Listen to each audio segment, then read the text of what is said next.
সরকার কিন্তু সব কিছু করছে। রাস্তাটা কে করছে? সরকার। কলেজ কে করেছে? সরকার। হাসপাতাল কে করেছে? সরকার। মার্কেট কে করছে? সরকার। সরকার সব কিছু করছে, কিন্তু দেখা যায় যতটা মানুষ বিদ্যুৎ নিগমকে পয়সা দেওয়ার কথা দিচ্ছে না। জানেন শতকরা কতজন বিদ্যুৎ বিল দেয়?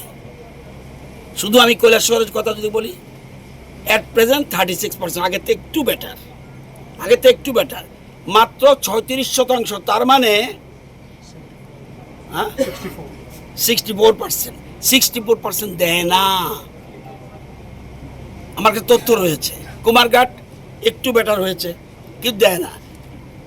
আজকে তাহলে না দেওয়ার ফলে কি হয়?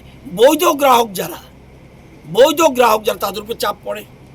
কত কিলোমিটার রাস্তা জাতীয় সড়ক ছিল, জাতীয় সড়কের কোনো একটা রাস্তা একটু উল্টোপাল্টা হয়েছে, এটা আলাদা কোয়ালিটি। সেই জন্য আমাদের মুখ্যমন্ত্রী এবং আমাদের এমপিরা দিল্লিতে দরবার করে সাথে সাথে ডাইরেক্টর লেভেলের লোক চলে এসছে। আপনারা দেখবেন নভেম্বর থেকে কাজ শুরু হবে। তো সুতরাং আগে ছিল কত? 199 কিলোমিটার জাতীয় সড়ক, আজকের তারিখে কত জানেন? 923 কিলোমিটার।